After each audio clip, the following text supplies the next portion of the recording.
At this point, I feel like I want to cancel the Stream of Consciousness series at episode 199 just so everyone who asks what I'm going to do for episode 200 is as disappointed as possible. Got anything special lined up for the big 200? Yeah, I'm going to stop. Maybe I'll quit YouTube altogether. That sounds pretty special to me. Very unique. 199 will be a regular ass episode, and then you'll just never see 200, and I'll hear about it for the next 6 years like it's the Jack Sparrow theory video that never was and never will be. I want to start a Reddit AMA and let it fill up with questions and then not answer a single one of them, and at the end still be like, thanks to all of you for participating, sorry I couldn't get to everyone, maybe next time, and then do another one a year later and do the exact same shit. If I was bigger, that kind of antic would go viral for sure. A lot of things I could do would go viral if I was bigger. I just want to reach the level of success where people demand I apologize for past jokes, and all I say about it is, I don't really feel like it right now. Ask me again tomorrow. And then people will legitimately ask me tomorrow, and I'll be like, oh man, today's not a good day for that after all. I'll try again next week. And the funny part is, plenty of people will just let me string them along like that forever, and then journalists will write articles complaining about me. They'll say, Sunburned Albino apparently thinks this is all a big joke. And it's like, yeah, my jokes are a joke. That's the first astute observation you've had in your career. I'm just so ready to be a troll celebrity. In practice, I don't know how well I'll be able to manage it because I can get pretty riled up over certain things. But the goal would be to just have a blasé attitude in the face of anything critical of me.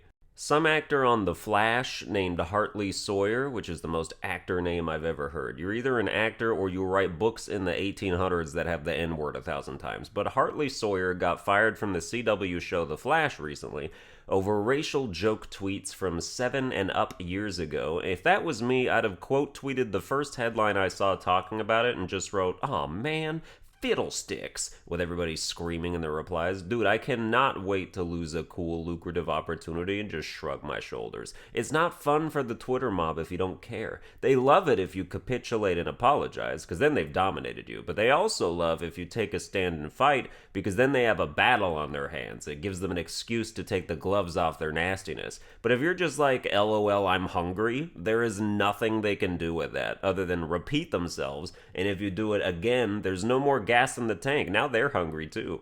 I think rap is way too fun for me to not do it, regardless of the quality. Regardless of the tone, serious or comedic, rap is just straight up fun, and I will continue to have fun. A few months ago, I was YouTube rabbit holing, and I wound up at an Eminem music video, and what followed were about 12 more Eminem music videos, and me being like, yeah, I pretty much want to do that. I liked the speed. I liked the sheer number of rhymes. I listened to Eminem and I was like, wait, you can rhyme more than just the last word of each line? No more Dr. Seuss for me. I don't listen to hardly any rap because I still don't listen to music in general, at least not on purpose. It's fun to make music without listening to music because then you put it out there and people are like, wow, this really gives me insert band here vibes. And I'm like, LOL, who dat? And then I don't go find out and I'm still in my bubble. But with rap, it's probably clear who I'm inspired by. But at the same time, a white dude who raps fast is pretty much guaranteed to get put in that category anyway. Damn, you rap 240 words per minute. Do you possibly enjoy Eminem? Actually, I'm a big fan of Migos. People are like, oh, so you just lie sometimes? Speaking of Eminem, let's talk about stans. Stans are people who even self-identify as insanely obsessed fans of somebody, oftentimes to the point of having no other personality. They have completely given their psychology over to the sole subject of their attention, and they live to serve, they live to adore, they live to support, they live to defend, and in the end, they don't live at all. Stans are pathetic sacks of wasted human potential floating haplessly in orbit around their idol. I do not have nice things to say about them, and it's easy for me not to say nice things about stans because to the best of my knowledge, I don't have any. I feel like if I did, I would have heard about it, primarily from them. Nobody's got Sunburned Albino stan in their Twitter bio. None of my exes would have even done that as a joke. I might be incredible, but since I don't address my fans at the end of every video like, oh my god, thank you so much for watching, I love you guys so much, you and me were like this, DM me and I'll donate you my sperm, you guys are the best friends I ever had, support me collectively with unflinching dedication or I'll kill myself. Since I don't put that little sign off at the end of every video, I guess everyone who watches me has been vaccinated against rabies. YouTuber and Twitch stans specifically exist at the fault of the creator who spawned and nurtured them. You have to plant fertile parasocial soil if you want acolyte flowers to bloom, and these fucking pseudo-love sponge creators do for multiple reasons. Either they're just trying to maximize viewer passion and therefore maximize revenue and merch sales, or they actually use that demented adulation as a surrogate for the love they never got as children. If you're a Minecraft YouTuber, I'm gonna go with both. And yes, that's the inspiration for this topic, because despite me muting every account associated with that Illuminati cult, and even muting the word Minecraft on Twitter, it is impossible to escape these goddamn names. Every day I look at my feed and just see, oh man, Sapnap just totally ran-booed Tommy Innit today, and I guess Carl Jacobs still hasn't found George. Is it all a dream? Slit my eyeballs in half and shove them into my open wrists, close the wound and cauterize it, then put a bullet in my head anyway because I want it to stop. Every Minecraft YouTuber video should just be them saying, goo goo gaga, a wetapadoopy. If you really want to cater to your audience demographic, make a combination of baby noises and random Adam Sandler sounds. Why are you wasting the English language on these half-grown infants? And then inevitably the stans are like, you're just jealous. You wish you had the following our lords and saviors have. I really don't. Numerically, sure, but I prefer adults, and people whose ability to watch me isn't contingent on their mom not taking their iPad away after time's up.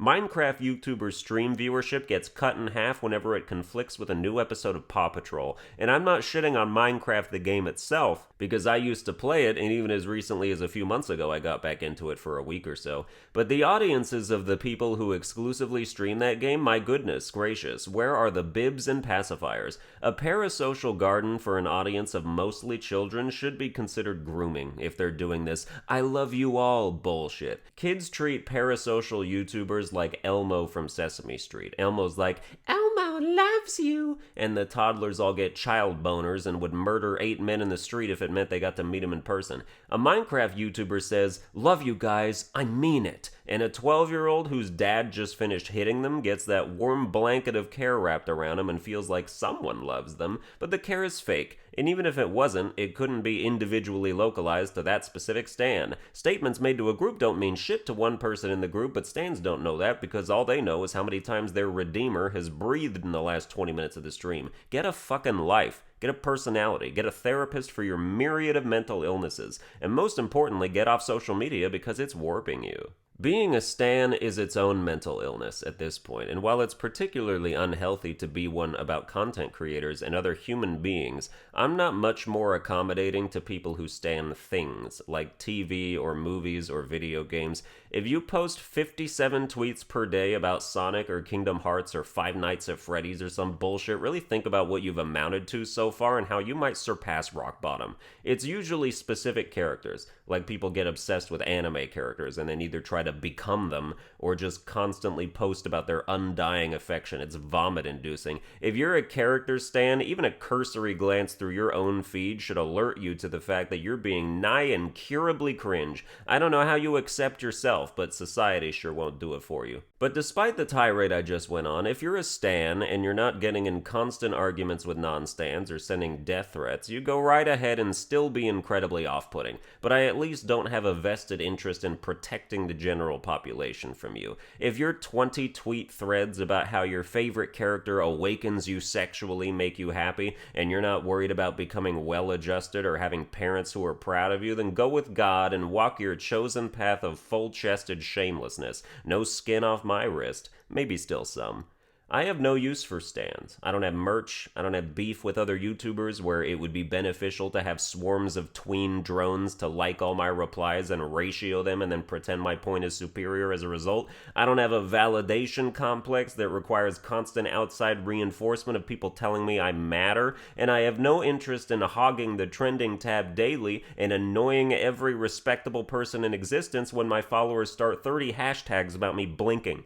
Stans are cockroaches. They could survive a nuclear blast unscathed. Their shells repel radiation and reality, and they leave traces of their fecal matter behind everywhere they go. Well, that's going to do it for this episode. I hope you enjoyed it. If you did, it doesn't mean I love you, but you can still like, share, and subscribe. Follow me on Twitter at Sunburned Albino, and I'll see you guys next time.